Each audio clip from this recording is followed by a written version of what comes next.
une bonne situation, ça, Scribe. You talking to me?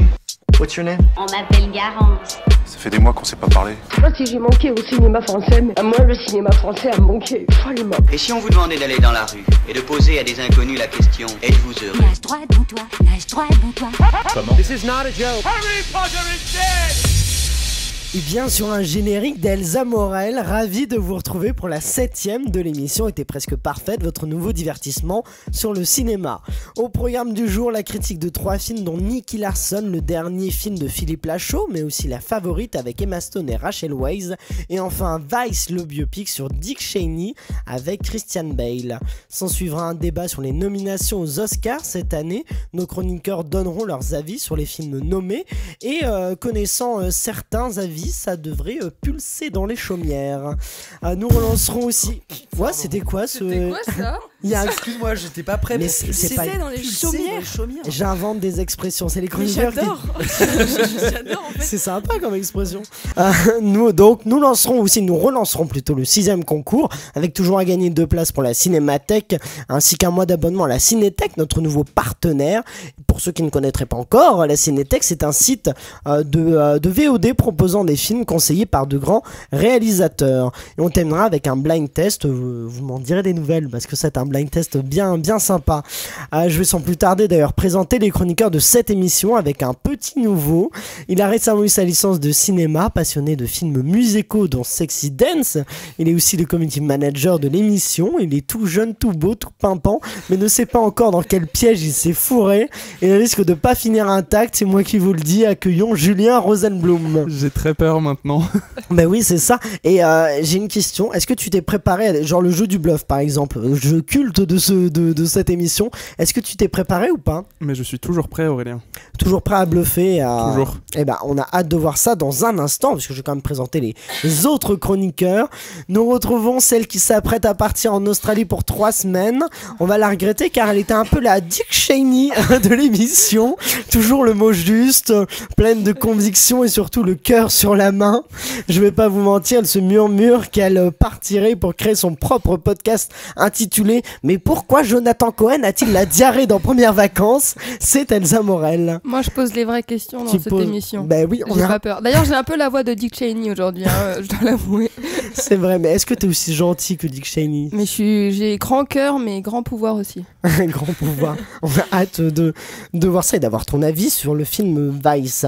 La chroniqueuse suivante adore les comédies françaises. Le chroniqueur suivant adore les comédies françaises. Il m'a sévèrement reproché de ne pas l'avoir invité à la dernière mission pour donner son avis sur qu'est-ce qu'on a encore fait au bon Dieu. Mais ravi cette semaine de pouvoir parler de Nicky Larson, qu'il a vu avec autant de joie qu'un enfant diabétique verrait l'enseigne d'un magasin de bonbons. C'est le gourmand Léo Adrover. Je te déteste. Mais si, Nicky Larson, t'as aimé. C'était un bonheur, mec. Et ben voilà, on va pouvoir. J'ai jamais passé 2 heures comme ça. Et ben, 2 heures, il dure 2 heures. Il me semblait qu'il Non, 1h38. Et bah ça a paru pour 6 heures. Waouh. Nous retrouvons aussi celle qui illumine cette émission par sa joie de vivre, son entrain, son charisme, mais aussi ses avis pertinents. Elle n'a jamais tort et ça c'est une qualité incroyable. Et je dis pas du tout ça parce qu'elle pointe une arme, un revolver sur moi. Non, non, c'est la scintillante Louise Poitvin. Merci, bonsoir. Bonsoir. Les choses sont rétablies comme elles doivent l'être. Est-ce que tu peux baisser cette arme maintenant, s'il te plaît? Jamais. Toujours pas. Tu vas être en joue toute l'émission. Je suis hyper stressé. Et donc moi, je m'appelle Aurélien Rapatel et c'est avec plaisir que je vous présente cette émission et que je vous propose de commencer avec le jeu du bluff. Pour ceux qui ne connaîtraient pas encore le jeu du bluff, le principe est simple. Les chroniqueurs piochent au hasard un film sorti récemment et vont devoir donner leur avis. S'ils ont vraiment vu le film, ils donnent leur avis sur le film. Et s'ils n'ont pas vu le film, ils vont devoir inventer un avis sur le film. Si vous avez écouté la dernière émission, vous avez peut-être remarqué la nouvelle subtilité de ce jeu. Il y a des titres de films inventés. Alors je vois Louise qui me regarde comme si j'avais inventé le titre, mais attention parce que j'ai fait exprès aussi de prendre des vrais titres de films sortis récemment et qui ne sont pas forcément inventés. Donc donc tu n'es. Mais prépare-toi. T'inquiète. Elsa, je vois la tête d'Elsa dépitée. On va commencer avec toi pour le jeu du bluff. Vas-y Elsa. Oui, donc moi j'ai vu donc Odyssée persane, un film donc de Rabat Assami.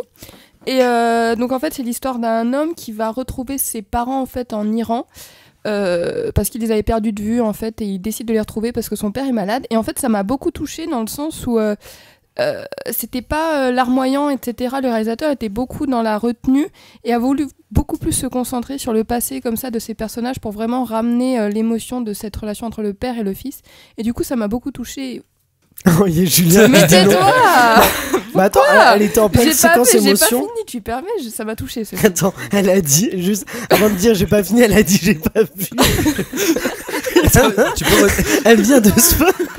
Est-ce que tu peux redire le nom du réal? Rabat Assami.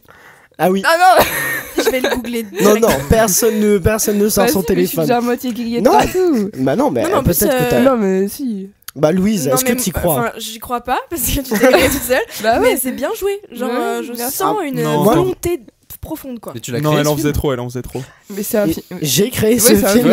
C'est sûr. Mais non, vraiment, mention spéciale à Elsa, je suis bluffé parce que t'y es allé, mais la dernière fois t'es bugué, même pas t'as commencé, t'avais déjà bugué. Et là, j'ai trouvé que t'y étais allé. Moi, j'y croyais. Moi, je pense que le prochain, ça ira. Mais oui, mais j'y croyais vraiment alors que t'es encore tombé sur un film que j'avais inventé.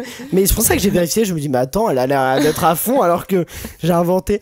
Julien, quel film as-tu vu forcément moi, c'est Ralph 2.0. Ah oui, bien sûr. Genre, du coup, je suis allé le voir avec mes neveux parce que je suis allé les voir il y a pas longtemps et tout. Et ma soeur, elle voulait qu'on aille au ciné. Du coup, on est allé voir ça. Et franchement, c'était cool. Hein. Franchement, moi, genre, je suis pas fan des dessins animés pour enfants et tout. Mais celui-là, vraiment, j'ai grave kiffé. Et ça parle de quoi, voilà. du coup? Excuse-moi, ça parle de quoi? Ça parle de Ralph. qui va dans le monde ouais c'est ça ouais. Bah en fait il va dans un monde un peu chelou tu vois où il y a tout internet et tout et genre il se perd partout un peu comme on se perd au milieu du dark web tu vois et qu'on finit par acheter des trucs un peu louches mais voilà du tu coup l'as il se vu en perd comme VF ça. Ou en VO? Bah je l'ai vu en VF. Et du coup tu sais qui joue la voix de la girafe? Franchement non. Il y a pas de girafe. Moi j'ai vu le film, il n'y a pas de girafe dans Ralph 2.0. Elle est comme un bleu. Les autres chroniqueurs, pensez-vous que Julien a vu Ralph 2.0? Non, il a fait comme moi. Il a fait comme moi la dernière fois, il a sorti la carte affection, la carte famille. Mais ça ne trompe personne, ça. Hein. J'ai loupé la dernière fois. Ça paraît évident qu'il l'a pas vu. Non, il l'a pas vu. Non, mais du coup, je suis vraiment allé le voir. Ah, c'est vrai? Non, sérieux? Oh, t'as réussi à bluffer tout le monde. Mon Dieu! Non, mais attends, t'as pas dormi parce que tu racontes même pas l'histoire en fait. Bah non. Mais c'est ça parle de mais oui, mais il bluffe bien. Mais c'était le but. Le but c'était de vous faire croire que je l'avais pas vu. Du coup, tu sais, enfin. Et pas comme un bleu. Non, mais si j'ai bien compris le jeu, c'était ça le but du jeu. Oui, c'est de bluffer, même. Bah, si vous. Voilà. Oui. Après, en général, les gens ont jamais vu les films. Si vous. Mais là, non, mais en plus, vraiment, je vais pas non plus super souvent au ciné et tout. Mais en ce moment, j'y suis pas mal allé. Et du coup, c'est vraiment un film que j'ai vu parce que mes neveux voulaient aller le voir. Et bah, c'est une belle. Je précise que si vous avez vu le film, faut pas mentir en faisant croire que vous l'avez pas vu, en inventant des trucs. Faut vraiment donner votre avis. Mais pour le coup, Julien, c'est très bien joué. Tu l'as fait à merveille et tu as 4 points du coup. J'étais trop fière de non, ma 3 points. Depuis 3 points.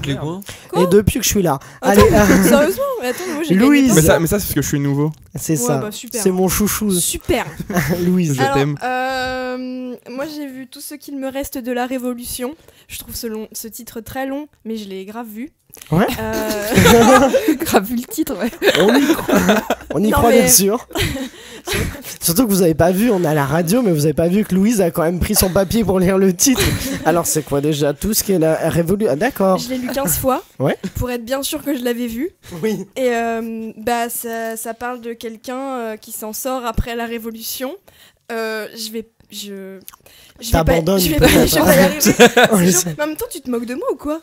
C'est toi qui l'as créé ou pas? Eh bien non, c'est un film qui existe vraiment, c'est exactement l'exemple de film que j'ai pris, qui est sorti au cinéma récemment. Je me déçois beaucoup du coup. Et bah je vais te dire exactement ce que c'est, puisque j'ai l'impression que ça te perturbe. C'est un film de Judith Davis, de et avec Judith Davis, sorti exactement le jour que je vais dire dans un instant.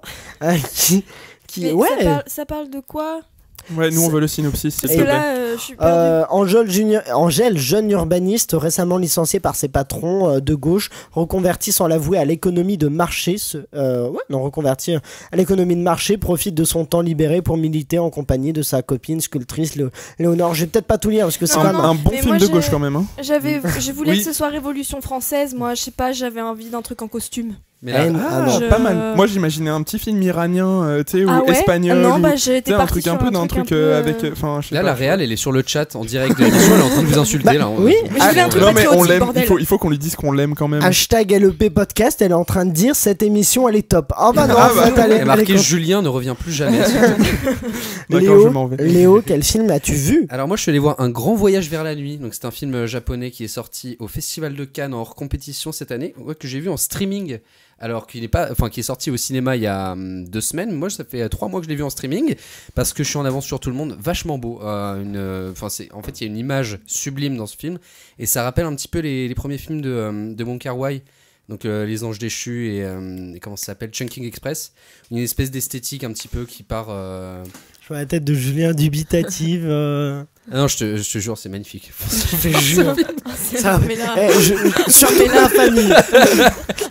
moi, je dis rien depuis tout à l'heure, mais il se crame tout seul du coup, tu vois. C'est un peu drôle. Attends, non, c'était vachement bien fait. Non, c'était bien fait. Attends, mais en fait, parce que tu sais pas si je l'ai vu ou pas. Non, mais moi, je suis sûr que tu l'as pas vu et qu'il existe. Donc toi non, Louise. Je sais pas. Louise est en doute. Attends, avant de dire, t'as quand même fait l'apologie du piratage là un peu. J'ai pas fait l'apologie du piratage, ça se trouve c'était du streaming. Fait, non, puis je pense qu'il n'y avait pas ce film au Festival de Cannes. En même temps. En compétition, j'ai dit. Oui, mais je pense qu'il n'y avait pas du tout ce film dans la programmation du Festival de Cannes de l'année dernière. Je pense que tu mens. Moi, j'en suis. Moi, je pense que tu l'as pas vu. Moi, j'en suis un peu sûr. Elsa non, Julien non. Bah non, mais parce que vous mettez des bâtons dans les roues. Chacun là. Bah non, je l'ai pas vu. Tu l'as pas vu, mais pourtant il donnait de bonnes informations. C'était un film qui était au Festival de Cannes l'année dernière. C'est pas un film que j'ai inventé, c'était bien un film qui était à Cannes. J'ai très envie de le voir en plus. Mais c'est vrai que je l'ai vu passer en streaming illégal. Ne le regardez pas, ça va pas ou quoi? Non, il faut aller voir au cinéma les films, comme il faut pas les voir sur Netflix. Non mais si, sur Netflix. On disait quoi? Non, je rigole, non, c'est une blague, c'était juste pour. Non, puis ça dépend de quel film. Oui, exactement. Je pense qu'on en reparlera tout à l'heure. Moi, j'ai vu Minuscule 2 au cinéma, le film avec les insectes. Elsa, elle joue à la tête d'Elsa qui est pas contente, mais.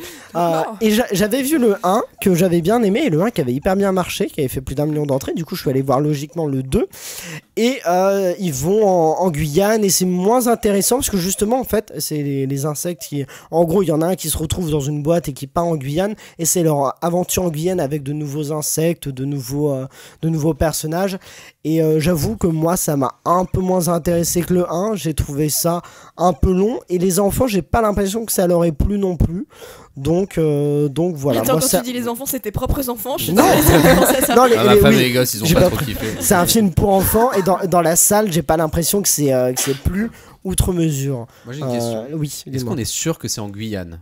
Oui, c'est en Guyane, je suis sûr. Certain. Bah oui, c'est oui. Ok. En vrai, je suis sûr, oui. Je trouve que ça fait 2-3 émissions, on se triche, enfin on triche un peu genre. S'implanter. Elsa, faut parler jusqu'au bout. Hein. C'est quand tu commences une phrase, faut la finir en général. Exactement. J'arrive à intervenir dans les jeux du bluff, c'est encore plus dur de tricher. Du coup. Alors, dis-moi. Bah, non, je sais tu pas. l'as pas vu. Moi, je l'ai pas vu. Oui. Non, je pense pas que tu l'aies vu. Je l'ai pas vu. Louise. Moi, je pense que tu l'as vu. Je l'ai vu. Léo. Non, tu l'as pas vu. Hein. Je l'ai pas vu. Bon, j'ai un point grâce à Louise. Yes. J'arrive quand nickel. même. J'adore ma vie. J'arrive à la bluffer. Mais moi, je suis vraiment pourri quoi à chaque fois, c'est pas possible. Merde, j'allais m'ajouter un point, mais en fait je fais pas partie des points, donc voilà. Eh bien, je vous propose de commencer sans plus attendre à critiquer ce premier film qui, j'ai l'impression, agite un peu nos chroniqueurs. Je vois Léo trépigner d'impatience de parler de Nicky Larson.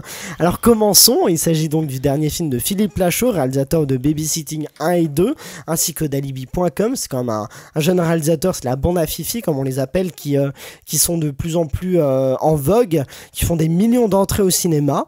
Et ce film-là, donc, c'est l'adaptation du manga Nicky Larson en film. Et là, c'est Le Parfum de Cupidon. Et donc, qu'est-ce qu'ont pensé les chroniqueurs? En gros, pour résumer, je vais résumer rapidement l'histoire. C'est Nicky Larson qui va tenter de récupérer un parfum qui permet de rendre les gens amoureux. Ça s'appelle comment? Un filtre d'amour. En gros, c'est ça, un filtre d'amour. Et puis voilà, il y a des péripéties. Et puis voilà. Elsa, commençons avec toi. Alors moi je connaissais pas le manga à la base, alors du coup je suis allée voir le film un peu en découverte, j'avais vu la bande-annonce. Elsa elle est en... T'as dû mourir juste après. Elsa actuellement elle est dans un bistrot, écoute... J'avais vu la bande-annonce qui m'avait fait très peur parce que ça avait l'air pas ouf. J'ai pas envie d'être trop méchante sur le film, je pense que la première partie c'est la catastrophe, dans le sens où on est beaucoup plus sur... J'avais l'impression de voir une parodie du manga que pourtant j'avais pas lu. Du coup, on est beaucoup plus dans de l'humour, etc. Et tout le côté épique, j'ai l'impression qu'il devait ressortir du manga, est plus arrivé en deuxième partie, ce qui m'a un peu fait apprécier plus la fin. J'ai préféré la deuxième partie par rapport à ça. Bon, après, je pense que Philippe Lachaud incarnant Nicky Larson, je pense que il avait pas les épaules pour incarner ce personnage, parce que je suis allée voir un peu et je trouve qu'effectivement ça manque un peu de charisme. J'ai pas envie d'être méchante comme ça, mais voilà, un peu ça. Donc pas vraiment convaincu. Ça t'a fait rire ou pas? C'est une comédie. Non, en plus ça m'a pas du tout fait rire. Ça t'a pas fait rire non. Autant en plus à Libby.com j'avais bien rigolé et tout, ça m'a fait bien rire, mais là en fait le problème c'est que toi de base t'es pas une récalcitrante à Philippe Lachaud. Non, franchement à Libby j'avais bien rigolé, mais le truc c'est que là en fait on sent qu'il y a un mélange entre le côté épique et le côté humour, et le problème c'est que l'humour prend complètement le pas et c'est la cata après. Julien, qu'as-tu pensé de Nicky Larson? J'ai l'impression d'être dans un téléphone rose. Déjà, j'étais dans ma dépression pour aller voir le film. Parce que je me suis salement fait lâcher au dernier moment. C'est-à-dire que j'étais déjà dans le métro par Aurélien. On devait aller voir ensemble. Le film, ok. Et j'étais malade, mais je suis encore malade, ça doit s'entendre à ma voix. Ouais, et moi j'étais très fatigué. En plus, je suis désolé, moi aussi j'étais très fatigué. Je suis désolé parce que je savais que t'allais le voir tout seul, mais bon, on va pas. Bref, qu'as-tu pensé du film? Du coup, le film, je m'attendais strictement à rien parce que depuis que je sais qu'ils vont faire ce film et depuis que j'ai vu la bande-annonce, c'est vraiment une catastrophe énorme. Et le film, au final, enfin. Ah, j'aime ce bruit. C'est une bouteille de champagne qu'on débouche. Léo, à chaque fois à chaque fois que quelqu'un dit du bien de Nicky Larson, il débouche une bouteille de champagne. Non, justement, j'ai pas encore dit du bien, tu vois.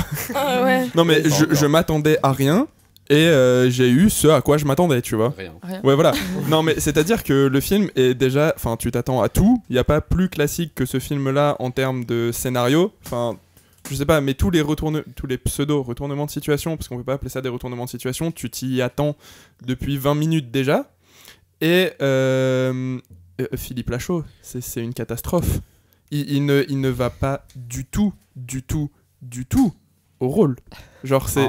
Non, vraiment. Violent. Il y a juste un mec qui mais on n'est pas violent, qu'est-ce que tu racontes là? Là, on est très sympa, sérieux. Non, honnêtement, je pense que c'est un film qui n'a pas du tout sa place dans un cinéma, tu vois. C'est un film qui a sa place genre à la télé un lundi soir, tu vois, c'est très bien.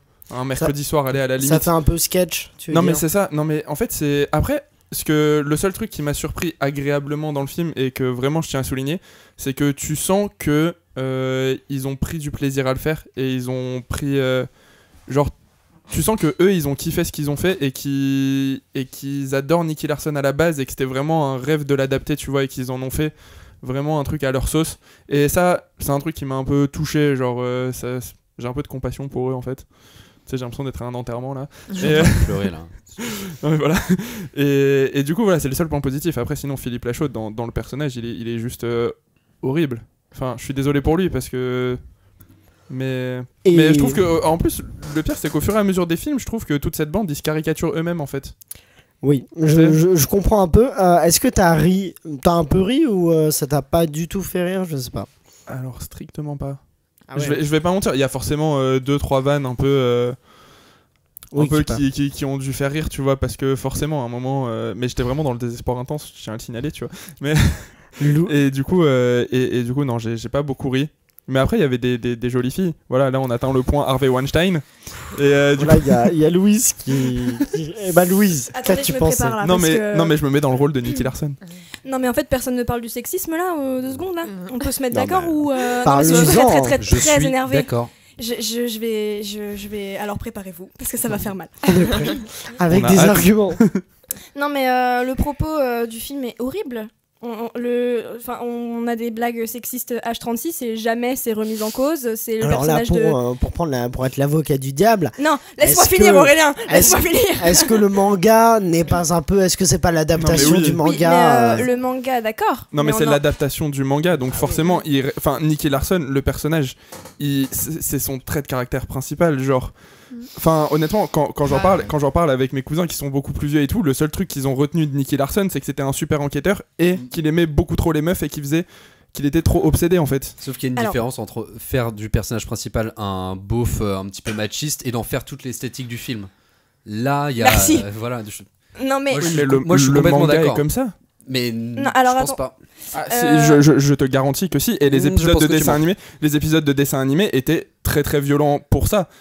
Genre j'en ai vu récemment, à la base c'est pour les enfants, c'est pas non plus voilà. Alors je ne connais pas le personnage de base, mais j'imagine que c'est les années 80-90, si je dis pas de bêtises. Je vais vérifier. Écoute. Si c'est les années 80-90, je veux pas dire que c'est excusable, mais les gars, on est en 2019 par contre. Hein. Ce serait bien d'évoluer un peu le propos et de pas montrer un personnage aussi dégueulasse et l'image de la femme aussi dégueulasse. Je suis désolée, je peux pas le dire autrement. Moi je suis sortie de là, j'étais offusquée. La meuf est soit une espèce de bimbo dans l'image de Nicky Larson qui est glorifiée, hein, on va pas se mentir, ou alors c'est la lesbienne aux cheveux courts. Qui finit quand même en séquence Pretty Woman à être magnifiée au bout d'un moment et oh mon dieu il tombe amoureux d'elle. Je vais pas arriver à le voir autrement parce que ce propos m'a beaucoup trop touchée pour que je puisse en faire une critique un peu plus esthétique et un peu plus évoluée, mais tout ce que je peux se dire c'est que je n'ai pas ri une seule fois, sauf j'avoue, la tête de Didier Bourdon découpée sur la lune, j'ai trouvé ça con, voilà. Oui, mais c'est vrai que c'est drôle. Non mais il y a juste ça, sauf que 2 secondes après il y a un cul découpé sur la lune, donc ça me fait un peu moins rire, voilà. Non, juste moi j'ai rigolé. L'enfant dans l'avion, moi ça m'a fait rire. Moi, l'enfant dans l'avion. Ouais, ah si, l'enfant dans l'avion ça m'a fait oui, l'enfant dans l'avion, ok. Oui, bah attends, pour expliquer aux auditeurs, il y a une séquence où qui est dans la bande-annonce, du coup c'est pas vraiment un spoil, mais où Tarek Boudali fait une déclaration sur la porte des toilettes croyant que la personne à qui fait la déclaration est dans les toilettes, sauf qu'en fait c'est un enfant qui dit ah bah non je vais aller le dire à mon père et qui va le dire à son père donc dans l'avion et on le voit qui dit papa et là il se prend un chariot de nourriture dans la gueule et il tège du coup et moi ça me fait beaucoup rire. Sur des blagues infanticides ça te fait rire, super. Moi j'adore ça l'infanticide. Vas-y. Je finis juste en soi un personnage construit comme ça, ok. Un personnage sexiste, ok. Sauf que jamais c'est remis en cause et jusqu'à la dernière minute, on fonde absolument toute l'histoire sur cette notion et jamais le personnage de Nicky Larson, ah si, il est un peu beauf, lol, c'est marrant. Sauf que c'est quand même le héros du film et c'est quand même lui qui porte toute l'histoire et on porte un récit sur une image de la femme horrible, sur un personnage horrible et je n'ai pas du tout aimé et je suis très en colère. Voilà. Julien, mais justement, je trouve que c'est... En fait, je trouve que maintenant, avec genre, je suis d'accord et tout sur l'image de la femme et tout, genre, il y a pas de souci. Je vais vraiment... mais juste que, genre, vraiment, le personnage de Nicky Larson est comme ça, c'est pas quelqu'un de beauf ou quoi, c'est vraiment quelqu'un de sexiste. Genre, vraiment, Philippe Lachaud, là, il a vraiment pris le personnage de Nicky Larson au premier degré. Et je veux bien qu'on soit en 2019, mais il y a un moment où il faut voir... Au-delà de ça, tu vois, il y a un film derrière. C'est pas, enfin, il y a pas que ce propos-là dedans. Et je suis d'accord que ça donne pas une très bonne image de la femme, que c'est très sexiste et tout. Mais, enfin, tu sais, si on s'arrête à ça sur tous les films, on va plus rien faire en fait. Est-ce que je pense qu'on va trouve ça drôle parce que mais ça fait rire personne du coup. Mais j'ai pas dit que ce film était drôle. J'ai pas dit que là ça m'a fait rire. Ouais. Genre à aucun moment. Genre je l'ai dit tout à l'heure, tu vois, j'ai pas vraiment rigolé. Mais je trouve que prendre le film que sur ce côté-là, c'est pas rendre service au film et pas rendre service non plus au sujet en fait que tu défends. Alors attends, on va laisser Léo répondre. Ouais, juste, moi je trouve que justement le film ne parle que de ça et ne démonte jamais ça. À un moment c'est genre oh Nicky t'es con, tu fais une blague sur les fesses, tu passes ton temps à regarder le cul des femmes. Mais sauf qu'à jamais, à aucun moment le personnage, jamais à aucun moment le personnage de Nicky Larson est remis en cause. Jamais à aucun moment on le voit comme une espèce de grosse merde qu'il est. Mais il est à chaque fois glorifié comme un héros qui est un super enquêteur. Il y a même une séquence en plan subjectif où on voit que vraiment le film est vu de son point de vue. C'est un enfer du début à la fin. C'est une esthétique de beauf intégrale ce film. Yes. Mais c'est le manga.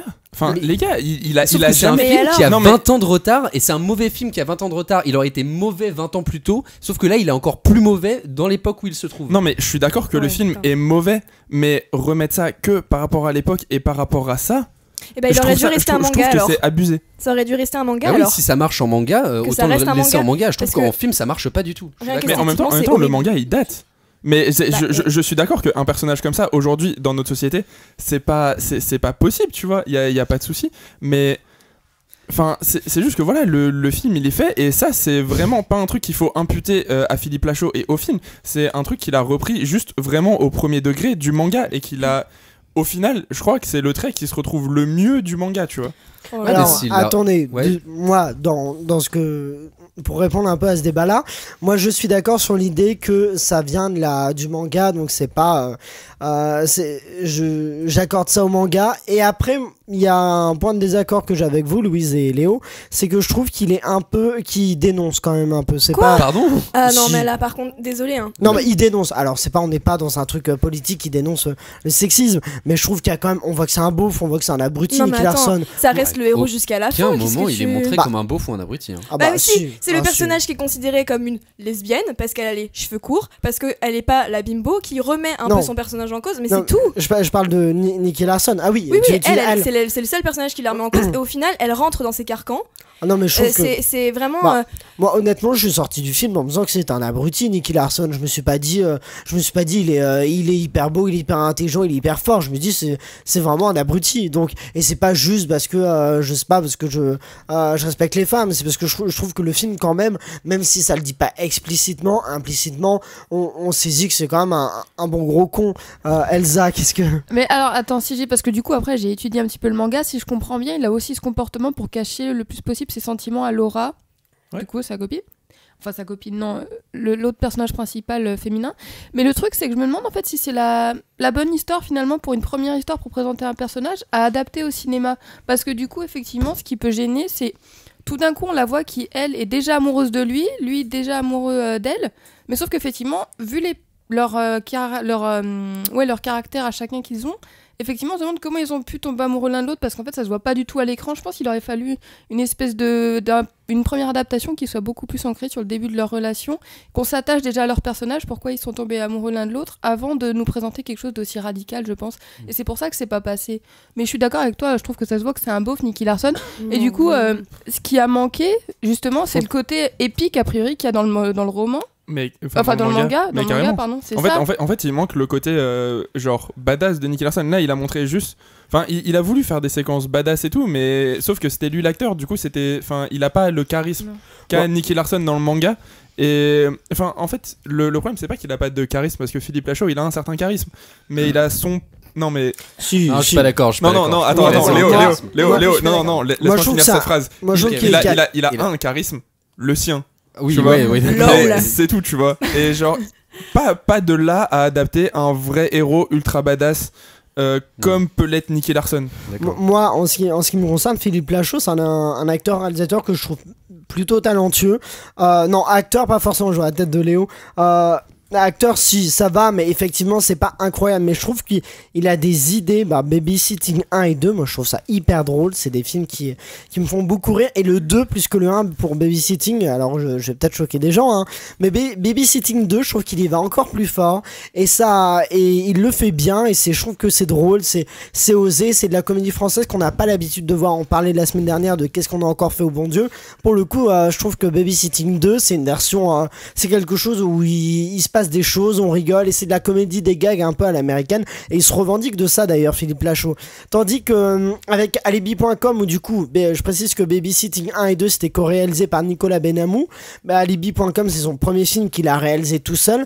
Je trouve qu'on a un peu senti le fait qu'il était tout seul à la réalisation.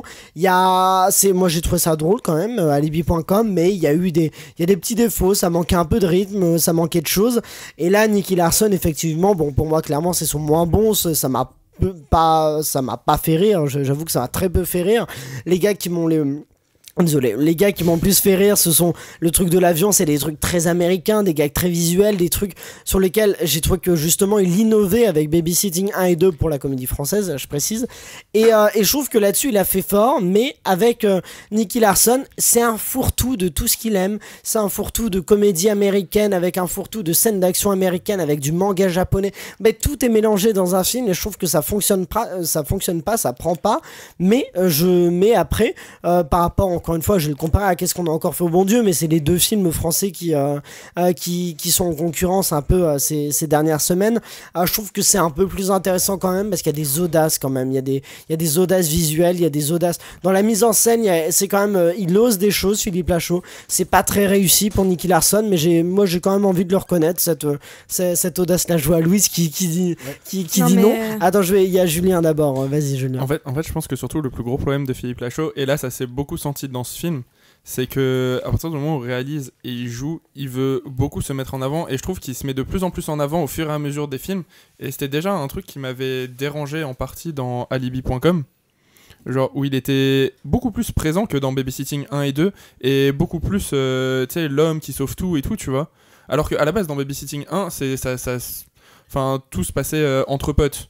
Tu vois, tout était réglé entre potes et tout. Et au fur et à mesure, c'est lui qui prenait la place de l'homme providentiel et tout. Et là, dans Nicky Larson, je trouve qu'il est arrivé au point culminant de cette connerie-là. Ouais. Voilà. Est-ce que je pourrais dire mon avis? Une dernière. Oui, c'est vrai que Léo, tu n'as pas vraiment donné ton avis. Bon, on a un peu saisi. Ouais, non, mais j'ai d'autres choses à dire quand même sur ce film. Mais c'est vrai que en partie, je suis d'accord avec Louis sur le fait que je le trouve extrêmement sexiste et beaucoup trop en retard sur ce qu'il a envie de dire. Mais c'est vrai que je trouve ça d'une lourdeur absolue. Le scénario. En fait, je trouve même pas que le scénario est banal, je trouve qu'il est mauvais. C'est écrit avec zéro talent en fait. Il y a rien du tout dans le film. Je trouve que en rebondissement à ce que tu dis, il y a zéro audace de réalisation parce que tout a déjà été pompé sur des films tels que. En fait, moi, dans l'esthétique, ça me faisait beaucoup penser à Bad Boys 2 de Michael Bay.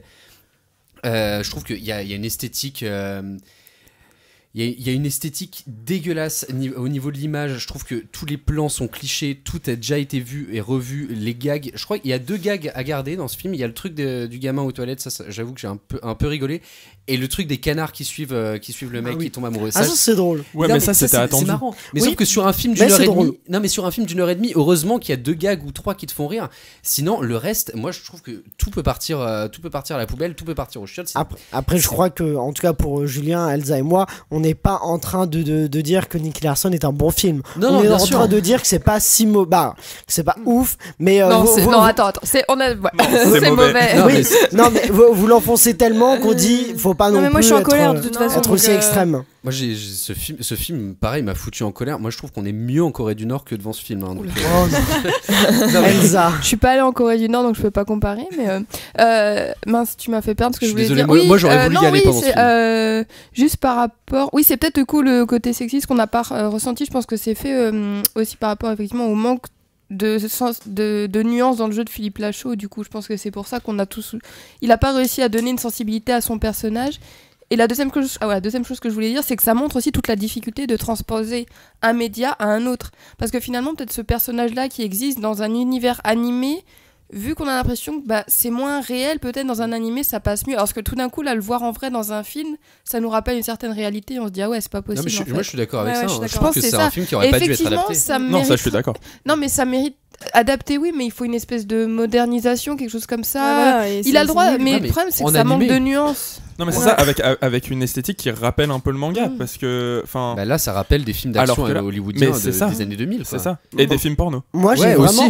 Non mais c'est ça. Oui. On va pas se mentir. Moi j'ai vraiment envie de... Moi j'aimerais bien voir Philippe Lachaud dans une comédie d'espionnage type Johnny English, tout ça. Parce que je pense que Philippe Lachaud, non, Nicky Larson à la base je me suis dit peut-être qu'il va partir là-dessus et finalement non, c'est voilà.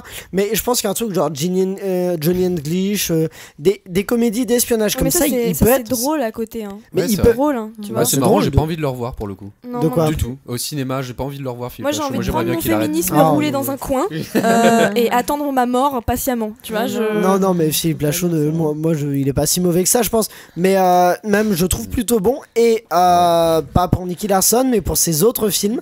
Et donc, non, je vais terminer mon idée. Je pense que pour une comédie d'espionnage, il peut être très drôle. Et je vois les autres chroniqueurs qui font non, mais moi j'y crois. Non, mais il s'était déjà fait bouffer par tous les autres personnages secondaires dans Alibi.com. Est-ce qu'on peut parler d'un truc ? Je pense que c'est pas approuvé que c'est un gros beauf depuis Il pose moi mon pote quand même. Attendez, Épouse-moi mon pote, c'est un film réalisé et écrit par Tarek Boudali, il joue dedans, mais faut pas tout mélanger ensemble. C'est la même bande. Non mais c'est la bande à Fifi, comme on appelle ça. Tu vois quand même une connexion quand même. Oui, non mais bien sûr, mais je veux dire, faut pas quand on parle d'un réalisateur, on peut pas dire que c'est parce qu'ils font ça ensemble que c'est les mêmes. George Lucas et Steven Spielberg, c'est pas la même chose. Non mais attends, là tu compares vraiment ça. Non mais c'est parce que c'est c'est des duos. Moi, pour moi, non, mais tout le monde qui dit non. Non mais si Philippe Lachaud n'avait pas été un beauf, il aurait pas joué dans ce film. Non mais attends, bien sûr que non. Philippe Lachaud n'est pas Steven Spielberg ou George Lucas. Bon, excuse-moi. Putain, on a eu peur là. J'ai pas dit ça. Mais ce que je veux dire, c'est que c'est un scénario écrit par Tarek Boudali, donc on peut pas comparer ça au film écrit et réalisé par Philippe Lachaud. Peu importe pour moi. Peu importe. Le film reste là tout à fait homophobe et tout à fait sexiste. Je ne veux plus en entendre parler, ok? Eh bien, passons à la suite. Mais bon, est-ce que je peux dire un truc pour terminer ce... Non, parce que tu vas sortir. Je pense qu'il a suffisamment été. Il a suffisamment été enfoncé. Dans ce film, il y a trop de seins et trop de cul. Il y a 0 place pour le talent. Boum, bouya les gars. C'est une bonne phrase, j'avoue. Merci beaucoup. Hésite pas à parler dans ton micro par contre, mais c'est une bonne phrase. Merci beaucoup. Si je devais avoir un favori parmi les chroniqueurs, j'y arriverais pas tellement parce qu'ils sont tous parfaits. Un peu, c'est faux. Non, c'est faux.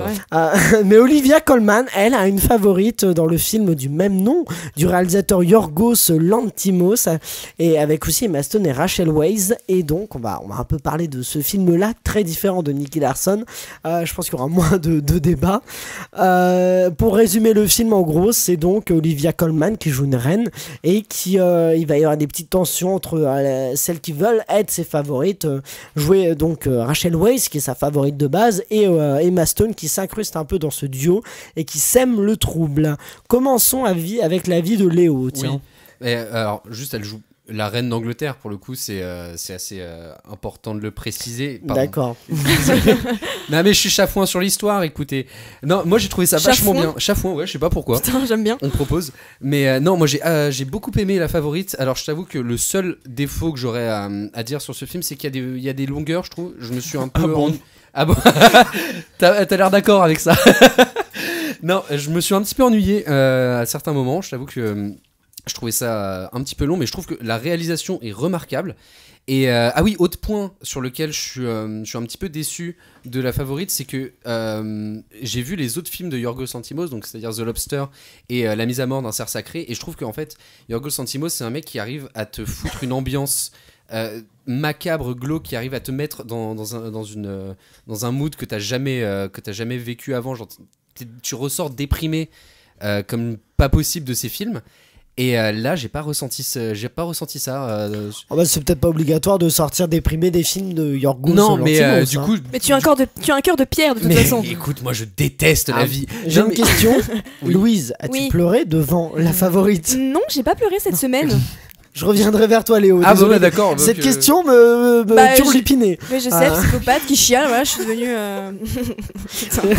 on est sur les expressions de merde aujourd'hui. Ouais, je suis là-dessus. Moyenne d'âge 65 ans des auditeurs. On revient vers toi, Léo. Louise, donc qu'as-tu pensé de... ouais, pardon, excusez-moi, je t'ai perdu, désolé. C'est turlupiné qui t'a turlupiné. Mais non, je l'utilise régulièrement ce mot, donc... Merci. Non, pour le coup, on est sur un propos un peu plus... féministe déjà, j'aime bien. Non, j'ai beaucoup aimé. Pour le coup, j'ai pas trop senti les longueurs, mais j'ai eu des conditions de visionnage pas très faciles. Il y avait un public qui était sur son portable en train de discuter. Non, je suis arrivée un peu tard et j'ai pris une des dernières places, c'est tout en bas, et du coup j'ai pas pu apprécier le truc à sa juste valeur, avec un monsieur qui prenait beaucoup de place à côté de moi, des gens qui parlaient, enfin c'était pas des conditions de ouf, mais j'ai pas trouvé du coup qu'il y avait des longueurs particulièrement, je le reconnais. J'ai bien aimé ce truc de chapitrage, j'avoue.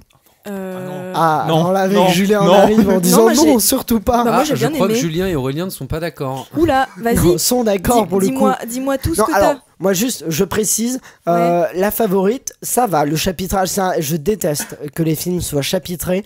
Mais moi non plus, je suis pas fan, mais là j'ai bien aimé. Voilà, je te rejoins là-dessus. Pour la favorite, ça m'a moins dérangé, mais j'ai vu des trucs genre... T'es en train de me dire qu'on est d'accord là ? On est d'accord. C'est hyper rare. Ah non, ça va quand même. Hein. Jingle d'accord. On est grave pas d'accord. Non, ça va de temps en temps, non non, elle est pas d'accord. Ok. Non, mais en tout cas, sur Panique à l'hôtel El Royal, par exemple, qui était chapitré aussi, je trouvais ça dégueulasse. Je trouve que les films chapitrés me fatiguent très violemment parce que ça ramène au côté c'est un film, on passe au chapitre 2, ensuite au chapitre 3. Et là, j'avoue que non, ça va, j'ai bien aimé. Moi aussi, ça m'a plutôt plu. Julien, tu voulais réagir ? Sur le chapitrage ? Oui, je crois. Alors, ok. Non, le chapitrage, non, c'est un enfer, ce truc de chapitrer des. Non, mais argumente, comme dirait Aurélien. Non, mais en fait, déjà, je comprends pas pourquoi on chapitre un film, tu vois. À la base, c'est un film, donc c'est censé se tenir de séquence en séquence, y a pas besoin de chapitrer, tu vois. À part, à la limite, vraiment, le seul chapitrage que j'ai accepté dans ma vie, c'était celui du dernier Tarantino, parce qu'à la base, il y avait une entracte. Donc, bon, 2 chapitres, tu vois, ok. Mais le chapitrage, je trouve que c'est un truc genre. Ok, soit deux solutions. Soit, spectateur, t'es un peu con, du coup, je chapitre un peu mon film pour t'expliquer un peu et que tu comprennes. Ouais, ok. Ce qui n'est pas été le cas là. Bah, franchement, un peu quand même. C'est un pouvoir de souligner, parce que c'est des répliques qui sont redites après. Ouais, mais justement, du coup, ça m'a dérangé. Ça m'a fait me dire, ah, ok, je suis trop con pour comprendre que cette réplique, elle est importante, tu vois. Mais en soi, et ça m'a énervé. Et. Ou le chapitrage, c'est une deuxième option, c'est ah ouais, on n'a pas réussi à relier telle et telle séquence, du coup on t'a mis un titre au milieu pour te dire ouais, on change de sujet important là, tu vois. Donc je préfère te le dire, comme ça tu te sens pas perdu, tu vois. Et déjà que ce film était long. Moi, je suis un peu d'accord avec ça. Je suis d'accord sur cette notion de chapitrage qui n'est pas nécessairement évidente. C'est infantilisant un peu, je crois. Ouais, mais j'ai bien aimé. Là, justement, ça a créé une coupure et c'est peut-être pour ça que j'ai pas senti l'ennui comme vous avez pu le sentir. Mais je sais pas. Attends, il y a Cléo qui a parlé pour l'instant. Bah, toi aussi, t'as dit que tu t'étais ennuyé, non ? Non, j'ai pas dit ça. Je vais le dire. Hoché de la tête. Voilà, j'ai hoché de la tête. Mais oui, mais les auditeurs ne peuvent pas avoir ce hochage de tête. Et bah, donne tout. Vas-y, explique. Moi, j'ai bien aimé ce film. Juste sur la fin, effectivement, je trouve qu'il y a des longueurs un peu sur la fin. Mais j'avoue que je suis bien rentré dedans. C'est Emma Stone en même temps qui éblouit ce film de son. Tu fais un petit regard de son être je vois ton œil vers qui Julien, pétille. parce que je sais que Julien aime Emma Stone aussi. Donc, et c'est pas sexiste quand il dit qu'il a aimé ce film juste pour une meuf. Non, j'ai pas dit ça. Il a pas dit ça. Attends, on va rétablir la vérité là. Non, j'essayais de provoquer un peu, tu vois, il faut du. Un Nicky Larson, on va se calmer. Non, tu as le droit de dire que tu aimes bien physiquement une femme sans paraître sexiste. T'inquiète pas, ça va bien se passer. Et puis, non, il y a pas que son. Non, je trouve qu'elle a un charisme, elle a une façon d'être qui. C'est pas juste le physique. Mais outre Emma Stone, visuellement, je trouve ça beau. Moi, j'avoue que c'est une mise en scène qui est très travaillée. Je vois Julien qui dit non, mais on arrive à toi dans un instant, Julien. Mais je trouve que la mise en scène est belle. Moi, je suis rentré dedans, elle m'a beaucoup fait rire. Olivia Colman, elle mérite son BAFTA qu'elle a gagné dimanche dernier de la meilleure actrice pour ce film-là. Meilleure peut-être dans un second rôle. Elsa, je crois que c'était actrice. Actrice, bah voilà, elle le mérite parce qu'elle est. De quoi ? Elle peut animer des colos maintenant avec son BAFTA. Oh putain. Oh là là. En vrai, c'est drôle, mais parle plus dans ton micro. En plus, elle flingue toutes tes blagues. Alors, du coup, c'est Olivia Colman. Oh putain. Oh, la double vanne qui va ressortir sur les réseaux sociaux. Vous n'êtes pas prêts ? C'est le community manager qui parle.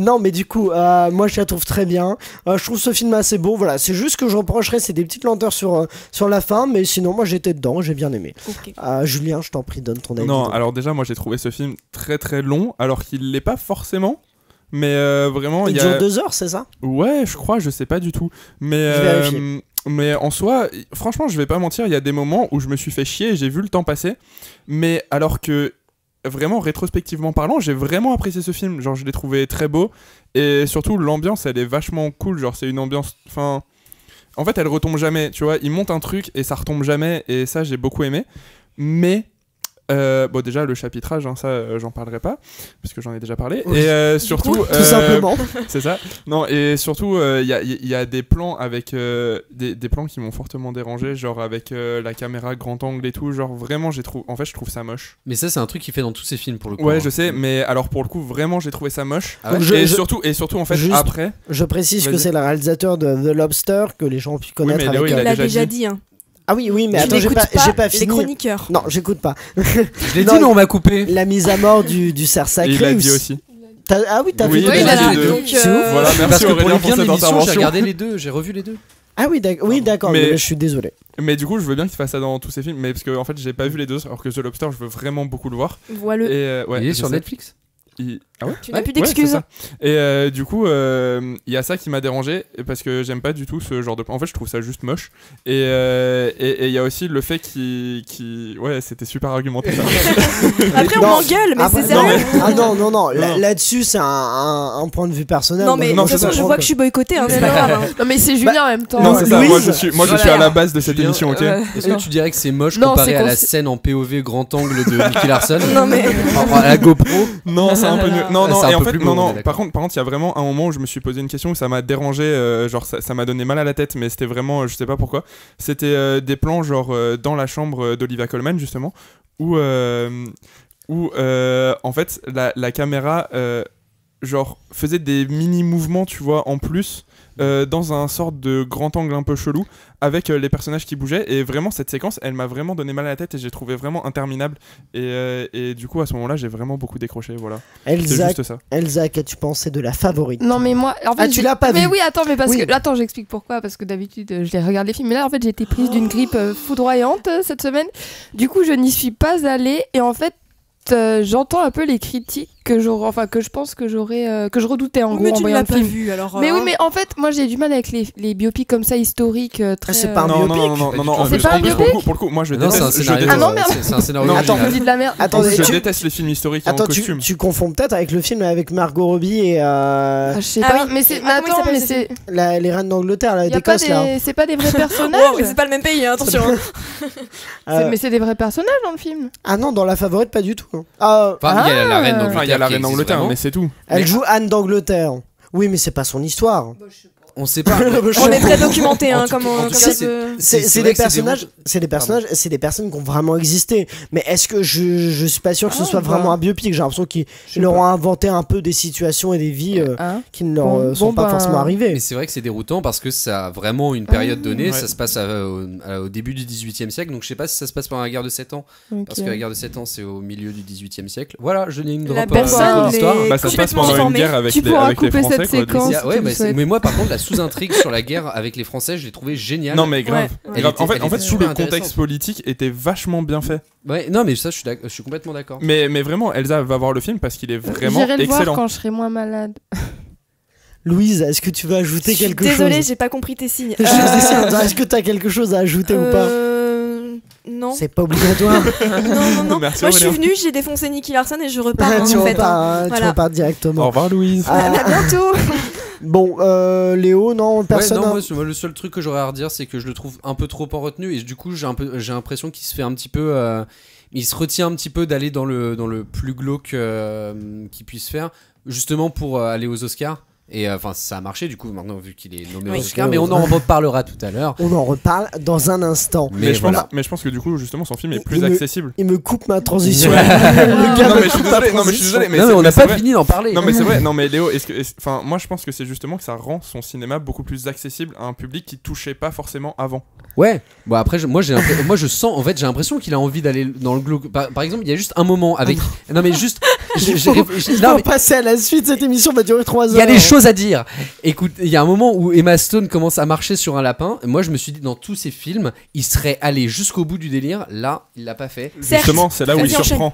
Passons au film suivant. Et je vois qu'Elsa commence à trépigner d'impatience, puisqu'on va parler de son alter ego, l'éthique et l'intègre Dick Cheney. Je vois, c'est un biopic. Elsa, je sais que les biopics, c'est pas ta passion. Bah justement, on va en parler. Allez, on est parti.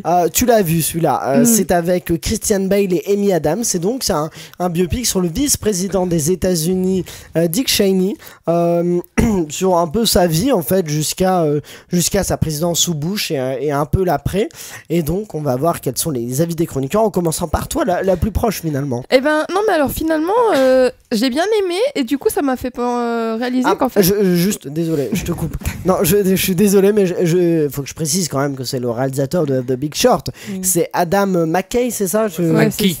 Mackie qui réalise. Mon accent, bon sang. Et désolé. Et je me suis dit que c'était une information importante, mais je m'excuse de t'avoir coupé. Non, en fait, je remarque que, pardon, aparté sur moi, mais en gros je voulais juste dire que en fait les biopics je les aime bien souvent quand je connais pas du tout l'histoire au départ que je vais voir, hormis effectivement les biopics peut-être historiques des années 1800, et du coup en fait j'aime bien quand je connais pas l'histoire. Et là en fait ce que j'ai aimé dans le film c'est qu'il était extrêmement dynamique aussi, et effectivement alors il y a une espèce de remontée de sa carrière, donc on commence des années 70 jusqu'aux années 2000 environ, et j'ai trouvé que c'était extrêmement dynamique, et j'ai trouvé que Amy Adams et Christian Bale ils étaient trop forts.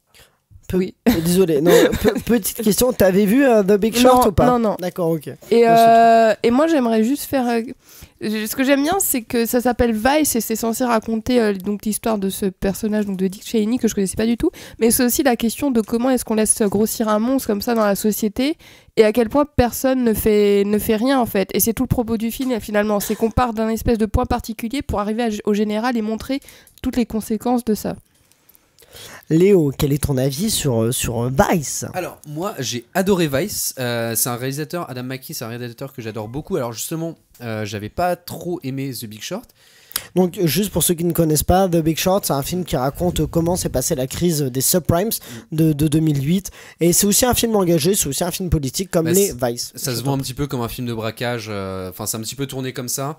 Mais moi, j'avais pas trop aimé parce que j'avais l'impression qu'il me prenait un petit peu pour un stupide dans ce film.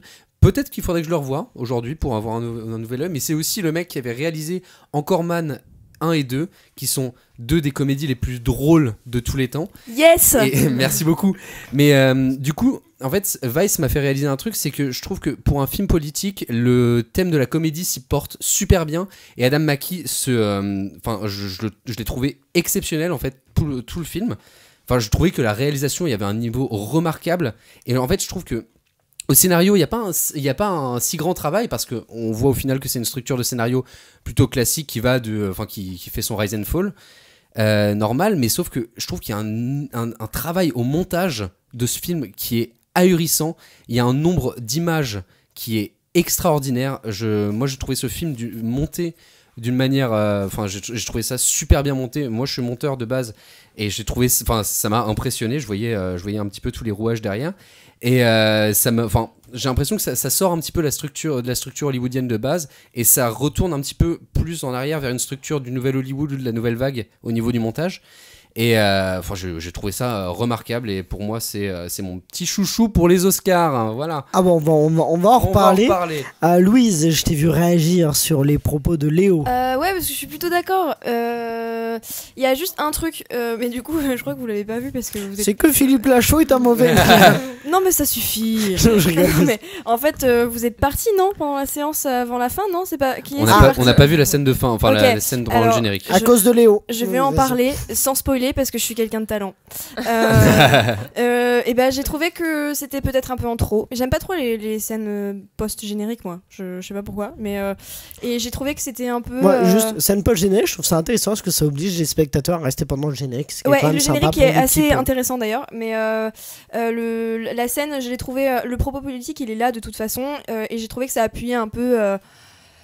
De manière un peu plus lourde sur ce côté politique, et ça finit sur une petite blague qui pour le coup n'est pas piqué des hannetons. Je l'ai dit. Mais ouais, à part ça j'ai pas grand chose d'autre à dire pour le coup. Est-ce que bon c'est pas vraiment un chapitrage mais toutes les incises, je vais dire fond noir, la dernière fois tu t'es foutu de ma gueule, mais tous les fonds noirs avec les je me souviens pas. Bah je me souviens, ok. C'est pour quel film? C'est My Beautiful Boy. Ouais, merci, j'ai eu un vrai trou de mémoire. Non, mais du coup, est-ce que ça vous a gêné ou pas le côté un peu. Non. Moi, je trouvais que ça rajoutait à la comédie en fait. Attends, juste le côté quoi? Explicite un peu. Parce que les fonds noirs avec. Voilà. T'es le seul à pas avoir compris. Le découpage par fond noir. En même temps, c'est pas très clair. Ouais, voilà. Et puis du coup. Pardon. Vas-y, non mais du coup ça apporte une espèce de transparence au film, et je trouve que c'était génial parce que ça montre encore plus le côté what the fuck de ce personnage et enfin de cette personne et du film de manière. Voilà, je vois la tête de Julien quand. Allez Julien, c'est parti. Vas-y, c'est ton tour, on a tous aimé, tu peux y aller. Non, franchement, ce film, enfin, il y avait tout pour que j'aime, tu vois, le sujet, les acteurs qui sont géniaux. Hein. Les acteurs, voilà, il y a Christian Bale, Amy Adams. Non, mais rien que Christian Bale. Steve Carell. Il est juste Steve énorme. Carell encore. Enfin, troisième laissez fois. Parler Julien. Trop contente. Pardon, désolé, non mais on se coupe beaucoup trop dans cette émission, ça ne va pas. Je me fais pas respecter pour la première fois en fait. Tiens Julien, dis-nous ton avis. Ok, alors en fait, non, genre ce film avait vraiment tout pour me plaire et j'en suis ressorti vraiment très déçu. Genre en fait, je trouve que c'était vraiment un cliché de ce genre de film. Un cliché, pas un cliché. Et Quoi ? T'as dit 2 fois le même mot. Il s'est passé une séquence, on n'a rien compris. Non, il y a eu l'accent marseillais sur le premier et pas sur le deuxième en fait. Le mec est schizophrène. Voilà, oui. Et du coup, et en fait, déjà rien qu'au début, avec les cartons de début, genre, je sais plus ce qu'ils disaient, mais genre ils ont fait une blague dès le départ là avec leur écriture jaune un peu moche. Et oh là. Je vais spoiler de quoi tu parles, mais en gros ils disent que c'est un film sur lequel ils ont pas toutes les informations évidemment, mais qu'ils ont fait beaucoup de recherches et ils disent on a quand même beaucoup travaillé. Putain. Mais putain, on a bossé. Moi j'ai bien aimé. Moi je super drôle. Moi je trouve ça très drôle. Alors franchement, moi ça m'a fait beaucoup rire. Et ça donne le ton au film. Mais en fait, après avoir vu le film, je suis là en mode ah ouais, ok, en fait, ils ont juste voulu genre prendre le spectateur un peu pour être gentil et genre se faire apprécier du spectateur en fait dès le début. J'ai l'impression qu'ils essayent de t'acheter tout au long du film avec ces petites pointes d'humour un peu chiantes et le montage que t'as beaucoup aimé. Justement, je l'ai trouvé beaucoup trop tape à l'œil et beaucoup trop genre ouais, on te montre qu'on a bossé dessus, qu'on a voulu te faire comprendre des trucs par le montage et tout, et genre vraiment ça m'a dérangé. Et ce film a vraiment tout pour me plaire, genre il y a tout ce que j'aime dedans, et pourtant je me suis fait chier de A à Z.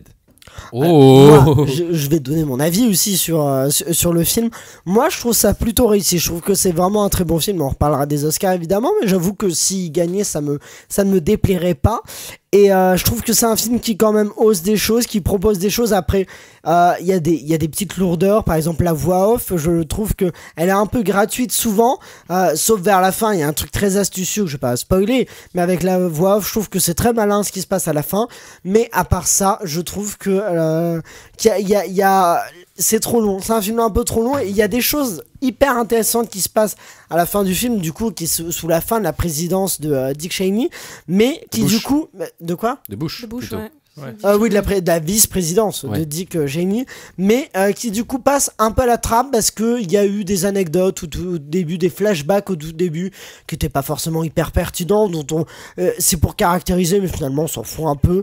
Et bah moi je trouve que le mec qui se casse le pied au tout début en fait le film commence quasiment avec une séquence avec ils sont en train de travailler dans les champs ou un truc comme ça, et un mec qui se casse le pied, on voit que lui il s'en bat les couilles, et finalement bon, je trouve que c'est pas la meilleure façon de caractériser un personnage. Moi j'avoue que je m'en serais passé, mais et vers la fin il se passe des choses, et du coup je trouve que c'est un peu long vers la fin, on décroche un peu vers la fin alors que c'est le plus intéressant. Et moi c'est un peu ce que je reproche au film, en plus de la voix off. Il en fait un peu trop en fait. Le réalisateur Adam McKay, c'est ça ? McKay. Qui a fait The Big Short, il a une façon de faire des films en mettant beaucoup de choses dedans, en mettant des séquences qui expliquent des choses, en mettant des trucs, et c'est pas tout à fait chronologique, c'est rempli de bonnes idées, mais parfois aussi de mauvaises idées. Du coup des fois ça dessert un peu le film, on quitte un peu le film, et ça peut nous perdre un peu, alors que c'est un film très malin, c'est un film qui raconte l'histoire d'un mec qui est absolument détestable, mais moi je trouve que c'est un film réussi, mais qui est un peu trop, qui va trop qui se caricature un peu, et c'est dommage, mais c'est quand même très réussi. Justement, moi je suis pas d'accord en fait avec tout ce que tu dis, parce que tout ce que tu reproches au film, moi je trouve que c'est des espèces de petites astuces qui font le film justement génial dans sa construction. Je trouve que justement le personnage de voix off, c'est l'espèce de comment dire, de petite carotte qui va tenir le spectateur en haleine jusqu'à la fin du film, et qui va, enfin, c'est un espèce de petit jeu. Tu vois le personnage parler en voix off jusqu'à la fin du film, et tu te dis ok, à la fin du film tu vois en fait où il veut en venir, tu vois comment il le raccroche à l'histoire.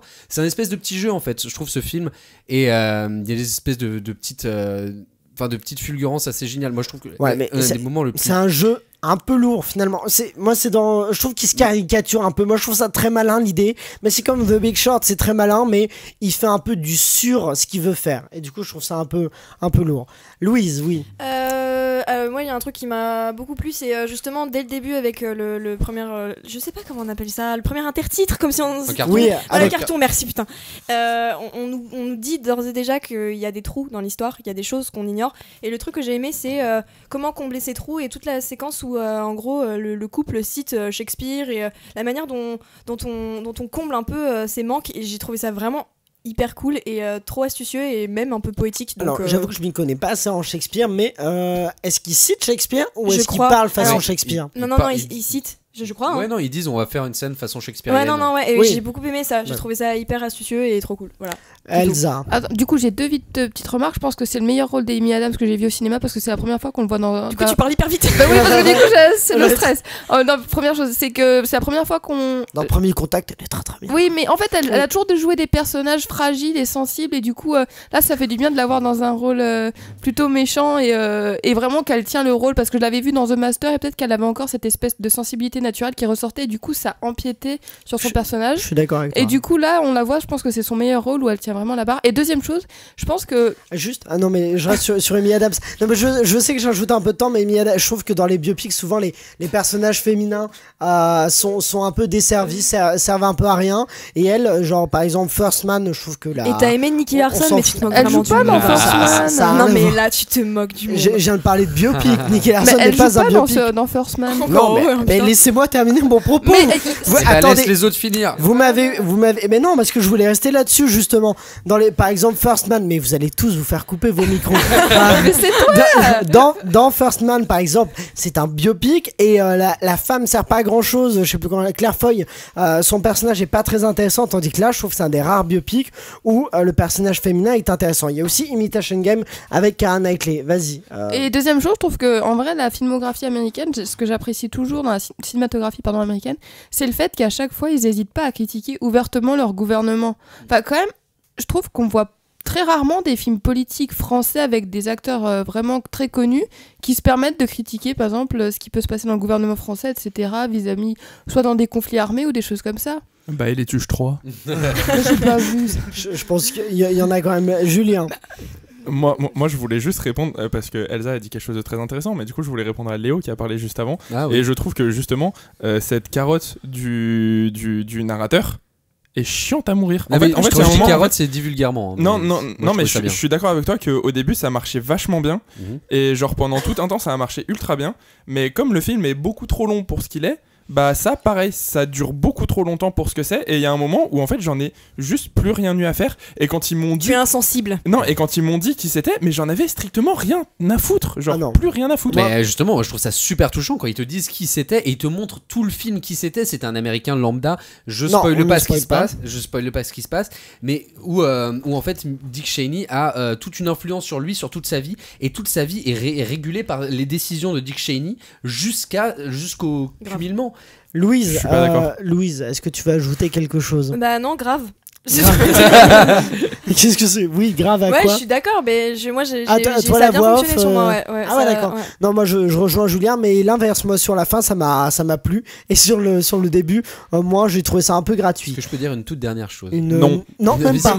Même pas. Allez, vas-y. Mais moi je trouve que ça fait du bien qu'un film politique comme ça existe plutôt qu'un autre film, un énième film avec Meryl Streep ou un tu critiques film... pas Meryl Streep. Non, j'adore Meryl Streep, mais sauf que je trouve que maintenant on avait que des films politiques américains avec Meryl Streep ou Robert Redford qui allaient pas assez loin. Je trouve que là pour une fois on a un vrai biopic qui critique les États-Unis et qui critique vraiment une période un peu sombre. On sait ce qui s'est passé, mais c'est un peu sombre, ça reste un peu sombre, et maintenant on est un peu mieux. C'était déjà le cas avec The Big Short, son bien sûr. premier film qui était vraiment c'est pour ça qu'il faudrait que je le revoie. très politique. Moi je suis pas d'accord. Et qui était déjà nommé. On a compris, Julien. Qui était déjà nommé aux Oscars. Avant de parler justement des nominations aux Oscars 2019, je vous propose un mini-jeu dans lequel je vais vous donner. Vous allez devoir chacun me poser.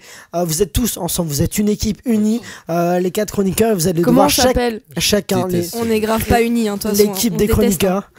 Et vous allez chacun devoir me poser une question sur un film qui a gagné l'Oscar du meilleur film. Et à la fin de ces questions, vous allez devoir me dire quel est le film auquel je pense, quoi.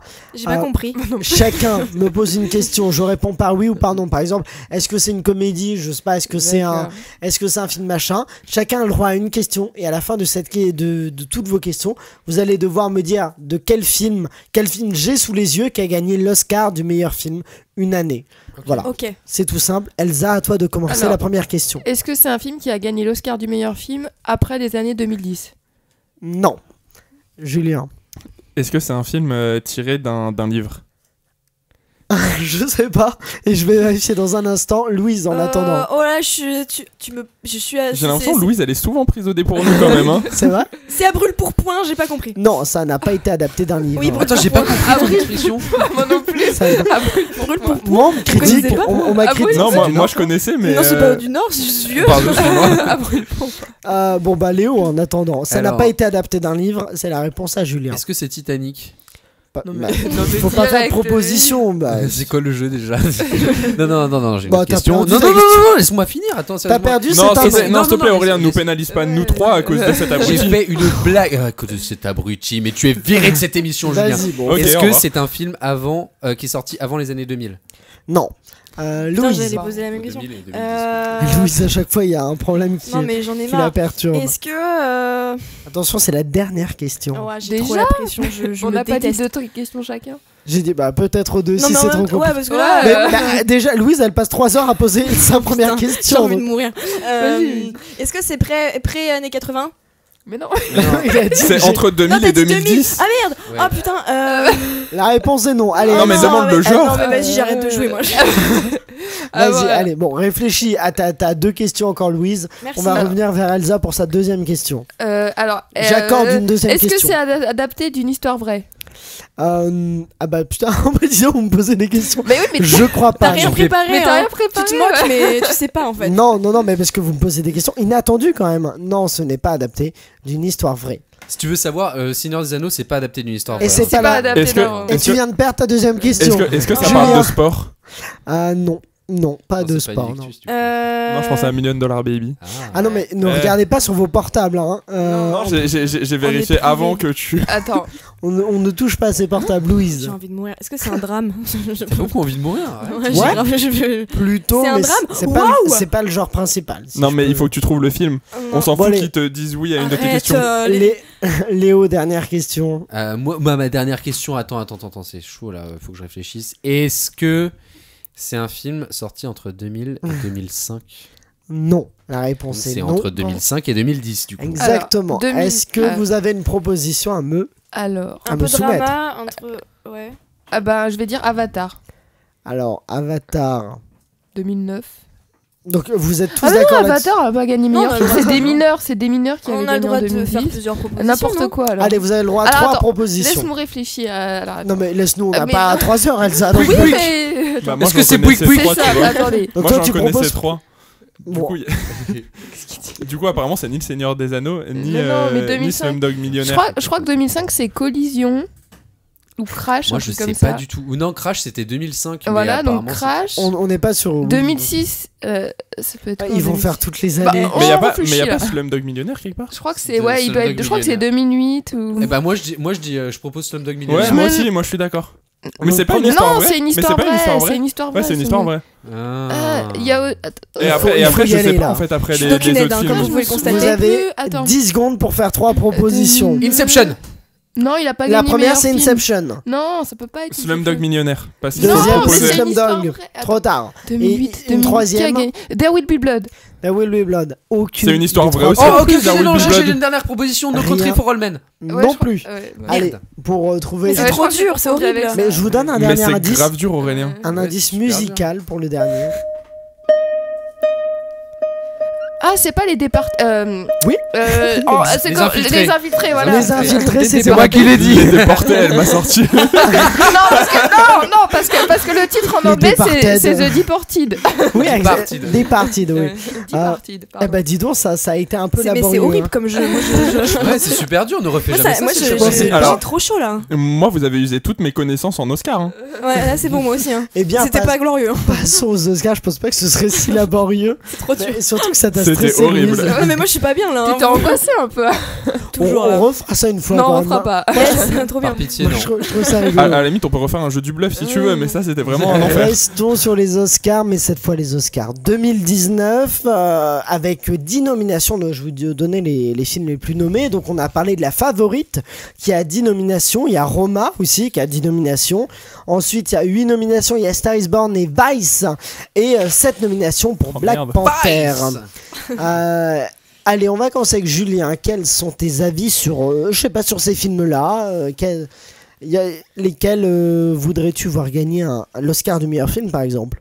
Bah, honnêtement, quand je regarde les nominations, je me dis, celui qui pour moi mériterait, ce serait quand même La Favorite, parce que je trouve qu'il y a vraiment quelque chose dans ce film, tu vois. Il se passe un truc qu'on n'est pas habitué à voir forcément dans le cinéma, surtout celui qu'on voit aux Oscars, quoi. Mais après, je me dis que si Black Panther gagne, ce serait quand même pas mal. Et que parce que Black Panther, genre, c'est pas non plus le meilleur film du monde, tu vois. Mais je trouve que la tête d'Elsa. On est très loin. Je vois la tête d'Elsa qui est en train de. Elle a haussé un sourcil là. Non. En fait, je veux pas forcément qu'il gagne meilleur film, mais je veux juste qu'il gagne des prix, parce que ça peut envoyer un message, surtout aux États-Unis où c'est une question très importante ces dernières années notamment, et voilà. Du coup, Elsa, réponds à cette attaque finalement. Alors moi je trouve que en fait Black Panther, je sais pas par où commencer. Non, je vais commencer de manière générale sur les nominations parce que c'est un débat déjà compliqué. Sur les plus nommés, donc voilà. La Favorite, alors, non, Roma, moi, Star is Born, en fait c'est que tous mes préférés, je sais qu'ils vont rien gagner. J'ai l'impression Star is Born, il va juste se retrouver avec Shallow, c'est sûr. Mais sinon, ouais, c'est sûr, il gagnera pas autre chose. Pourquoi pas Lady Gaga pour meilleure actrice? Ouais, parce que c'est Olivia Colman qui est en meilleure actrice. Ouais, et surtout, clairement. Et surtout, pourquoi Lady Gaga en meilleure actrice? C'est ça. Mais très bien. Mais attends.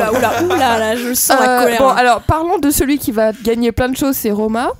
Oui. Je pense. Et alors là, le problème, c'est que je n'ai pas du tout aimé Roma. Moi, je l'ai pas vu.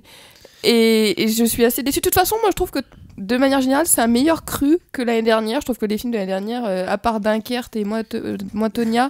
Dunkerque. J'ai dit Dunkerque. Tu critiques pas le Nord. Et d'une manière générale, je trouve que cette année, on a plutôt des bons films. Et surtout, on a 2 très bons films dans la catégorie meilleurs films d'animation avec Les Indestructibles 2 et Spider-Man New Generation. On reviendra aux films d'animation plus tard. Mais je sais pas par où commencer, il y a plein de choses. Soyons sur les meilleurs films. Mais oui, moi, mes préférés, très clairement, c'est Star is Born et Vice. Pareil, moi, j'ai un gros souci avec Black Panther et Bohemian Rhapsody, mais bon, toutes les années, il y a toujours des films moyens, je trouve, qui passent quand même dans les Oscars. Par exemple, Black Panther répond donc à Julien. Non, mais moi, je pense que Black Panther, blablabla, il est là que pour des problèmes sociétaux et pas du tout pour le film. Oui, mais est-ce que toi t'as dit que t'aimerais le voir gagner meilleur film? Non, pas meilleur film en vrai, parce que franchement pour moi c'est La Favorite qui mérite vraiment, parce que comme j'ai dit il se passe quelque chose. Mais non, Black Panther, j'aimerais qu'il gagne quand même quelques prix pour justement justifier sa nomination et justifier un peu sa présence et tout ce qu'il a créé autour de lui, tu vois. Et elle sait qu'en train de comater. Mais c'est tout. Mais sinon Léo, vas-y. Moi j'aimerais bien répondre à Elsa. Je trouve que justement il y a un très mauvais cru cette année comparé à l'année dernière. Moi je trouve que l'année dernière il y avait un excellent cru avec. Attends, juste rappeler un peu ce qu'il y avait l'année dernière. Parce que vous parlez beaucoup de l'année dernière. On parle de grands crus. Tout ça. La Forme de l'eau, il y avait Phantom Thread, il y avait Get Out. Il y avait parce que La Forme de l'eau est un bon cru. Et moi j'ai trouvé ça moi c'est un de mes films préférés de l'année dernière. Moi je suis trop content qu'il ait Attendez, rappelons juste que c'est l'Oscar du meilleur film. C'est l'Oscar du meilleur film et moi je trouve très mérité. Et il y avait Pentagon Papers qui a gagné, qui a raflé beaucoup de prix. Il y avait Three Billboards qui était un. Elsa elle est en train de vomir là. Je suis désolé Elsa. Non mais je suis un peu malade. En fait je suis complètement en désaccord avec ce que t'as dit parce que pour moi Roma c'est le film qui mérite le plus de gagner aux Oscars cette année. Et je trouve que A Star Is Born c'est le film qui mérite aucun prix cette année. J'ai vraiment pas du tout aimé ce film si vous avez pu l'entendre, mais je trouve que cette année il y a un assez mauvais cru en fait dans les films, dans le sens où déjà il y a Bohemian Rhapsody, ça je comprendrais pas, là je suis d'accord avec toi. Il y a Black Panther, ça je ne comprends pas non plus. Pour le coup, genre vraiment, j'aime pas vraiment les films Marvel, mais j'ai préféré Avengers à Black Panther. Et pour le coup, Julien, moi je préférerais que Black Landsman gagne un prix plutôt que Black Panther. Je trouve que Black Landsman dénonce plus de problèmes que Black Panther. Et pour le coup, si on devait remettre un prix politique, pour moi, ce serait Vice qui devrait gagner. Parce que Vice compile un petit peu tout, enfin c'est une compilation, c'est dit vulgairement, mais ça regroupe un petit peu tous les problèmes que se retrouvent aujourd'hui aux États-Unis et tous les problèmes qui se trouvent aussi dans le monde. Donc je crois que s'il y a un prix politique à gagner, pour moi c'est Vice. On n'a pas encore entendu Louise sur ces questions d'Oscar. Louise alors. Non, moi j'aimerais bien que ce soit la favorite en réalité. De manière très subjective, et même si mes conditions en salle étaient horribles, après sur l'année dernière je suis plutôt d'accord. La forme de l'eau, moi j'avais bien aimé, vous n'avez pas aimé, tant pis, vous n'avez pas les bases, vous ne connaissez pas les vraies choses. Sinon qu'est-ce que je peux rajouter d'autre? Pas grand chose, je passe en dernier, je vous avais déjà tout dit. Vive la vie. Moi personnellement effectivement je rejoindrais plutôt sur Vice, parce que je trouve que c'était un tel pied de nez à l'administration Trump et que c'est quand même plutôt réussi, osé comme film, que j'irais sur Vice. Mais j'avoue que la favorite ça me dérangerait pas non plus. Elsa revient donc vers les nominations. Je voulais juste aux Oscars. dire une déception que j'ai, c'est qu'en fait sur les 8 films nommés dans meilleurs film, il y en a 6 c'est soit des adaptations soit des histoires vraies en fait. Et moi c'est un truc que j'ai remarqué déjà l'année dernière, c'est qu'en fait je me rends compte qu'au cinéma on fait très rarement des films vraiment originaux, genre vraiment créés de toutes pièces, parce que là les 2 films qui font partie qui sont pas adaptés, c'est La Favorite et du coup et Roma. Pour le coup il y a ton chouchou, oui mais c'est un remake. Oui non mais c'est ça, je veux dire, qui est pas non plus une idée originale. Et l'Oscar du meilleur film de l'année dernière c'était un scénario original. Oui, mais voilà, mais quand même, ça fait beaucoup la 6 sur 8, j'ai remarqué ça, et du coup, c'est vrai que je viens de penser ça, je me dis j'aimerais bien voir plus. Pourquoi ça te gêne autant? Mais parce que du coup, je trouve qu'on est dans une époque où on dit que le cinéma doit s'affirmer comme œuvre d'art, etc. Je trouve qu'il y a moins d'originalité du coup dans les écritures. Moi j'aimerais voir plus d'histoires vraiment créées de toutes pièces pour le cinéma et tout, et pas seulement des livres adaptés ou des histoires vraies. Je sais pas, j'aimerais bien voir quelque chose d'original. Moi c'est pour ça que j'étais content qu'il y ait Get Out l'année dernière. Comment Get Out. Perso, moi c'est pas là que tient l'originalité d'un film, c'est pas parce que le scénario est disons un remake ou une histoire vraie que ça change l'originalité de l'œuvre. C'est pas sur ce point-là que ça tient pour moi, mais c'est tout à fait subjectif, les enfants. Les enfants.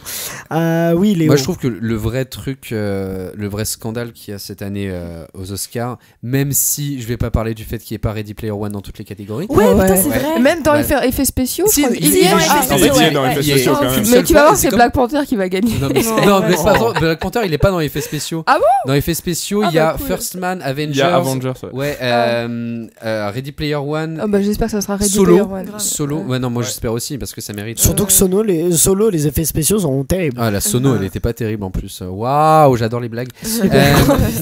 Non, mais je trouve que cette année, les Oscars ont pris une décision, c'est-à-dire de placer les catégories meilleur montage, meilleure photographie, meilleur mixage sonore. Et il y en a une quatrième que j'oublie. Je crois que c'est les costumes. Les costumes pendant la pub. Donc c'est-à-dire que personne ne verra ces catégories. Donc on verra les prix sur Twitter. Et je trouve cette décision atroce. Et du coup il y a des pétitions qui ont été signées aux États-Unis par des grands réalisateurs comme Scorsese, Tarantino. Il y a Cory Fukunaga qui a signé, Seth Rogen, Guillermo del Toro. Et je trouve cette décision atroce, et c'est des gens qui invitent à boycotter un petit peu la cérémonie. Et il y a Spike Lee qui a été nommé en meilleur film, qui a appelé à boycotter la cérémonie tant que cette décision n'a pas été annulée. Est-ce que vous boycottez du coup, vous? Non. Moi, faisant du montage. La cérémonie passe quand même à 3h du matin en France. On boycotte de toute manière, je crois. Je pense qu'on est en train de boycotter par le sommeil. Mais non, c'est vrai que ça, je trouve ça effectivement quand même. C'est une façon de dire ces catégories valent moins que d'autres. Oui, c'est ça. Ce qui est complètement faux. Il y a des personnes qui travaillent autant que d'autres sur celle-là et qui méritent pourtant que leur catégorie soit diffusée. Elsa. Oui, alors du coup, je crois qu'ils veulent tourner en fait toutes les années 4 par 4. Bon, on sait tous qu'il y aura jamais meilleur acteur ou meilleure actrice. Présenté. Mais le problème c'est qu'en fait, attends, du coup je crois que je vais aller de là où tu vas aller. Je crois que ça fait 2 ans que les audiences des Oscars déjà diminuent. Ensuite on a vu là, il y a les Grammy Awards qui sont passés, ça a fait la pire audience depuis les années 2000. C'est-à-dire qu'on remarque que les cérémonies maintenant leur audience diminue plutôt gravement. Et le problème c'est qu'ils se rendent pas compte, ces réalisateurs ou ces gens, mais s'ils veulent continuer à avoir de la visibilité et tout ça, il faut absolument essayer d'adapter le format au spectateur. Et le problème, c'est que ça passe par là. Moi, je dis pas que c'est bien ou quoi.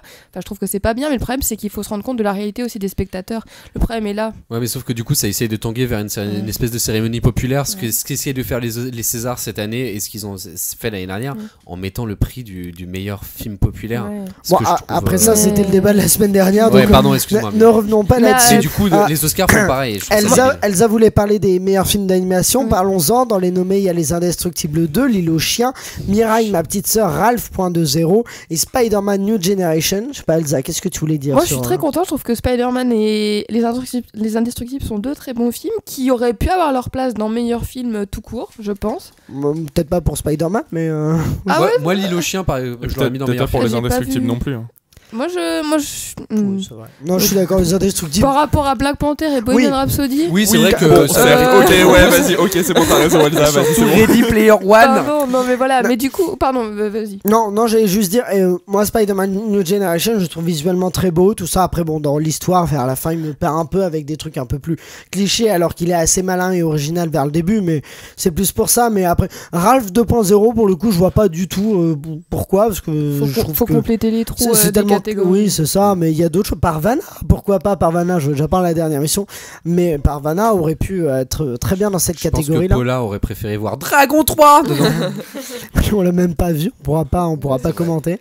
Je sais pas, un avis, les autres, Julien, Louise, Léo? Je trouve que du coup, pendant la pub, il y aura le prix de la meilleure photographie qui sera adressé à Romain. Ça, c'est le débat qu'on a fait tout à l'heure. Mais juste, par contre, on pourra voir sur internet, tu pourras voir les vidéos sur le site des Oscars, il y aura la vidéo de les récompenses. Ouais, voilà. ça c'est cool. Oui, meilleure musique, moi j'aimerais bien L'île aux chiens pour le coup. Parce que, c'est Alexandre Desplat en plus. Ouais, c'est Alexandre Desplat qui l'a fait, qui a gagné l'année dernière. Alors, mais il a pas gagné genre un peu à peu près toutes les années d'avant. Mais en même temps, ce mec. Il a gagné plein de fois déjà, il me semble. Mais ouais, je crois qu'il a gagné plein de fois. Mais il avait gagné pour Grande Budapest Hotel. Et La Forme de l'eau aussi. La Forme de l'eau. Alors, grande question, que fait encore Black Panther là au milieu? Je ne comprends pas. Attends, il est dans meilleure musique? Mais oui, meilleure musique de film. Black Panther. Dernière question. Moi, je mettrais si Bill pouvait parler. J'avoue que la musique. Si Bill Street pouvait parler, je vous propose de parler un peu cinémathèque, car avant le blind test final qui portera sur les meilleures musiques de films aux Oscars, parlons un peu cinémathèque. Et en effet, du 13 au 17 mars 2019 aura lieu le festival Toute la mémoire du monde, dont le parrain cette année est Nicolas Winding Refn. Vous aurez l'occasion de voir ou revoir en salle ces films, dont Drive qui passe le jeudi 14.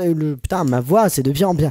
Le jeudi 14 mars à 21h30, mais aussi Only God Forgives qui passe le jeudi 14 mars à 16h45 et son dernier The Lion Demon qui passe le vendredi 15 mars à 22h. Mais il n'y a pas que lui, il y a aussi Gareth Brown, l'inventeur de la Steadicam, qui sera aussi présent pour montrer de nombreux films dont Shining, Rocky, Philadelphia ou encore Marathon Man. Toutes les dates et séances sont à retrouver sur le site de la Cinémathèque et vous pouvez d'ailleurs dès maintenant acheter vos places sur le site et ne perdez pas de temps parce que c'est un festival qui marche très très bien. Les places se vendent comme des petits pains. On parle Cinémathèque, mais aussi parce que la Cinémathèque est notre partenaire avec la Cinétech et les deux vous offrent tout aussi généreusement une fois deux places pour la Cinémathèque et un mois d'abonnement à la Cinétech. Donc n'oubliez pas de participer au concours sur Facebook, Instagram ou Twitter. Pour Instagram ou Twitter, c'est @LEPpodcast. Terminons avec ce blind test de fin que je vous ai vendu sur ces musiques. Donc c'est des musiques de films qui ont gagné la musique l'Oscar de la meilleure musique. Pas cette année évidemment, mais des années précédentes. C'est pas si compliqué en vrai, vous allez voir. Moi je sens que ça va être très très dur encore une fois. Ça va. C'est pas compliqué. Moi j'ai hâte. Commençons avec un très très simple. Je vois qu'Elsa se bouge. J'ai oublié que j'avais le micro. Elsa, attends, prépare-toi. J'ai oublié qu'on était en direct. Celui-là va être très très simple. Voilà. La La Land. Exactement, Léo, La La Land. Mais la rapidité, j'en ai marre. Excusez-moi, moi je suis. Léo, est-ce que tu peux nous laisser 5 secondes s'il te plaît? Non. Merci. Non, merci. Il y a la gagne, t'as pas idée. On m'appelle le Lucky Luke du blind test. Bonsoir. Le suivant, c'est celui-là.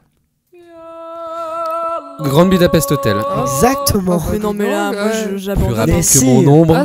Qui a gagné l'Oscar de la meilleure musique. Alexandre Desplat d'ailleurs. Alexandre Desplat, tout à fait, on en a parlé. On l'a déjà dit. Ah oui, c'est vrai. Pardon, excusez-moi, je suis un peu malade. Tu nous as fait une Aurélien là. Un autre. Je sais plus ce qui se passe. Gravity. Exactement, Gravity, gagné la meilleure musique du meilleur film. Louise, on est parti pour marquer 0 point là. Oui, mais comme d'habitude, moi je perds toujours sur J'ai pas l'année, je sais pas, est-ce que vous voulez l'année de. Non, 2013. Gravity, ouais, ça doit être ça. 2013. C'est pas une blague, hein, pourquoi tu rigoles? On va faire une équipe parce qu'il faut meubler apparemment, donc on va faire une équipe. Non, pas du tout. Ouais, je pense qu'on va perdre quand même. Non. Je vais vous dire tout de suite, Gravity c'est 2014 plutôt. Okay. Bah j'y étais presque. Le suivant c'est celui-là.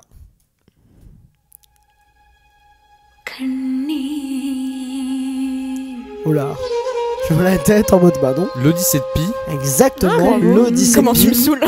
Bam. Vas-y, tente l'année. Moi je m'en fous, moi je m'en fous parce qu'il est qu'à 3 points. Non. 2013. Et que moi j'ai déjà 3 points. Ah, je savais pas, je pensais que c'était plus. Ouais, mais là vieux faut que que tu trouves des films parce que sinon c'est chaud. Les deux, c'est vrai que Léo là est en train de faire une remontada. Remontada, j'étais au top du début. Non, t'avais 0 points, il y a Julien qui avait 3 points grâce à son bluff. Bah oui, c'est nous qui avons compris en fait. Ah d'accord, ah mais moi j'étais comme Léo. Le suivant c'est celui-là. Non, Léo, tu trouves pas, Léo, tu te tais. Léo, tu te tais. Moi je vais parler. J'entends rien. Je vais parler pour que Léo n'entende pas en fait. Je suis désolé, non, je suis désolé, je préfère qu'il n'entende pas. C'est horrible. Moi. Je coupe le micro de Julien parce que le mec parle en même temps. Est-ce que tu peux remettre le Pocahontas, Ah, c'est Pocahontas, non? J'accorde le point à Elsa. Bravo. C'est atroce. T'es horrible, mec. Je te déteste. C'est Tu me inadmissible. fais penser à Nicky Larson, sérieusement, c'est incroyable. Julien, T'es pire que Philippe tu viens Lachaud. de perdre 1 point pour ce Non, coupage c'est de faux, parole. c'est faux. Elsa l'avait trouvé de toute façon. Merci. Ouais, mais t'as perdu un point. Et alors, moi j'ai Mais pas entendu. attends. Tu es en train de me dire que je les ai dérangés exactement de la même façon. Elsa a trouvé, lui non. Donc c'est qu'il y a un problème quelque part. Non, mais en liste. C'est pour ça qu'il nous a rajouté aucun point à Elsa et moi. Il t'en a retiré un à toi pour anti-jeu. Pensons aux auditeurs qui tentent d'écouter la musique aussi, mais qui n'y arrivent pas en entendant ta voix, ta grosse voix. Elsa. C'est surtout qu'à cause de ton intervention, j'ai dû dire 10 fois Pocahontas avant qu'on passe vraiment au sujet. Donc, ça va, t'avais la bonne réponse. Oui, mais c'est parce que je la connais très bien. Julien, silence. Le suivant, c'est celui-là. Titanic. Ah non, elle l'a dit en C'est première. Elsa, Titanic. Moi je le dis de manière ralentie, Titanic. Eh ben Elsa, elle égalise avec Léo. Julien a 2 points, du coup il avait 3 points, mais il a perdu 1 point à cause de son côté bavard finalement. Celui-là, ça va aller très vite aussi. Le Roi Lion. Waouh.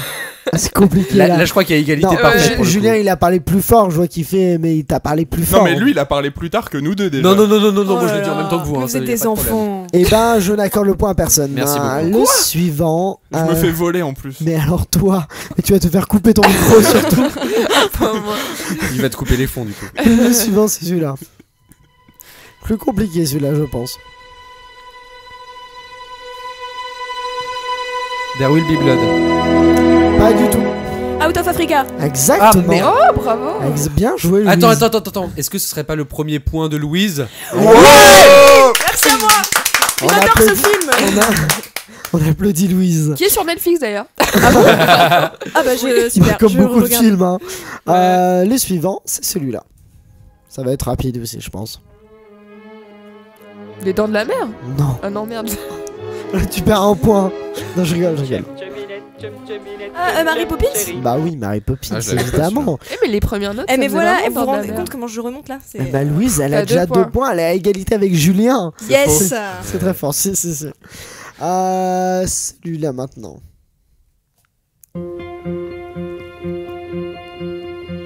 Je l'ai, mais je le dirai pas car je boude. Personne. La mélodie du bonheur. Bah oui, Elsa. Merde. Elsa passe devant moi. Mais bien évidemment que c'est la mélodie du bonheur. Elsa en tête, c'est incroyable. Il y a un suspense. Ouf. On est bientôt dans les derniers. Okay.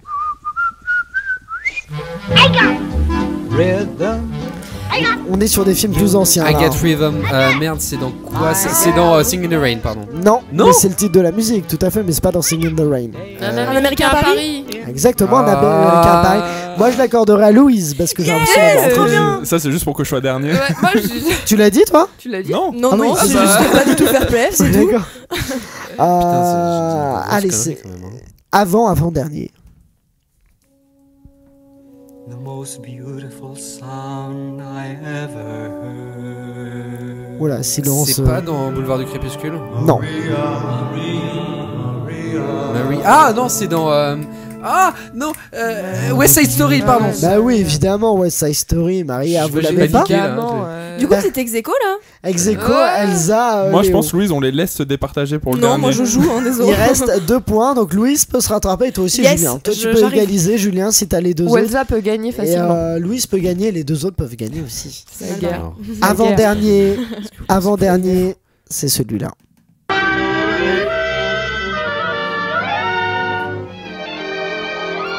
Le magicien d'Oz. Tout à fait, le magicien d'Oz. 5e point. Est-ce qu'Elsa... C'est mort. Non, Elsa peut égaliser. Je suis la minute additionnelle. C'est mort pour Julien et Louise. Le dernier, c'est celui-là. Il va peut-être vous perturber un peu. Autant l'emporte le vent. Non. C'est joli en tout cas. Oui, c'est joli. C'est vrai, c'est allez, super beau. le point est pour Elsa. Ouais. On a droit à un indice, c'est sorti récemment? Sorti pas trop récemment. Quelle mais année, un peu. quelle année? Vous voulez l'année? Je vais vous donner l'année où il a gagné le César de la meilleure l'Oscar de la meilleure musique. C'est en suspense 2007. There Will Be Blood. Pas du tout. Merde. Non. Nick. Non, Invictus. Nicky Larson. Parce que j'ai cru qu'elle allait dire ça. Non, j'allais Non. dire un autre, mais pas, je crois que c'est plutôt alors. Mais ça fait grave Paul Thomas Anderson comme musique. Non, mais c'est pas lui. Qu'est-ce que je te dis? Mais non, mais ça va, je réfléchis. Je peux pas 2 te secondes. négocier du Paul Thomas Anderson. C'est de Gustavo Santaolalla. C'est pas Lala. Babel? Exactement, Ah Babel. Elsa vient de rattraper. Moi, je pensais qu'il donnait le nom du réalisateur. Du coup, j'étais là en mode ok, c'est bon, je connais pas, Non, tu vois. c'est Et en un fait, pas du tout. C'était le nom du compositeur. Tout à fait, compositeur qui a gagné. Babel qui est génial d'ailleurs. Du coup, qui a Qui aussi, Pas je vais vu. dire. Qui a Eh ben, gagné je vais vous en faire un dernier. Ok. Ah, il y en a un dernier, ça va. Il y en a pas un dernier, mais je vais l'improviser. C'est ça le talent. La magie de, du direct. Le talent de l'impro. Tout à fait. Mais un qui a pas forcément gagné. Tourne ton ordi parce qu'elle le voit là, ton écran. Pas Non, du elle est tout, trop non, non. fatiguée. Depuis tout à l'heure, je le sais, c'est pour ça que j'ai pas gagné. Allez, je vous en donne un simple quand même parce que je me dis qu'il faut que ça se termine. Cette émission doit se terminer. 3, 2, 1. Star is Born. Star is Born, c'est c'est la qui gagne. remporte. Léo a perdu. En fait, j'ai pris le premier que j'ai vu. J'ai pas aimé ce film, du coup j'ai pas répondu. Mais de toute façon, il a pas gagné le meilleur prix, donc ça rentre pas dans la catégorie, donc ce point ne compte pas. Donc. Eh bien, c'est une victoire pour Elsa Bravo. Morel, qui doit gagner son premier blind test, je pense, c'est vrai. depuis le début de l'émission. Trop d'émotion. J'ai applaudi, hein. Et bien sur ce, nous allons nous quitter. Nous nous retrouverons le mercredi 8 mars pour une nouvelle émission. Si toi auditeur tu as aimé ce podcast, n'hésite pas à le partager. Si tu veux être au courant de la sortie du prochain, tu peux aimer la page Facebook ou Instagram de Ciné7 en lettres tout attaché, ou suivre l'émission, le compte de l'émission sur Twitter ou Instagram @LEP podcast. Merci aussi à la Cinémathèque et à la Cinétech pour nos partenariats, et n'oubliez pas de participer au concours en identifiant un ou une amie sur la publication Facebook, Instagram ou Twitter de la sortie de l'émission pour gagner 2 places pour la Cinémathèque et un mois d'abonnement à la Cinétech. Merci à vous tous chroniqueurs d'avoir fait vivre cette émission. Merci à toi auditeur de nous avoir écoutés, et je vais sans plus tarder laisser le mot de la fin aux enfants du paradis comme d'habitude finalement. Oh non, vous n'allez pas m'abandonner comme ça. Dites-moi au moins quand je vous reverrai. Bientôt peut-être, sait-on jamais avec le hasard.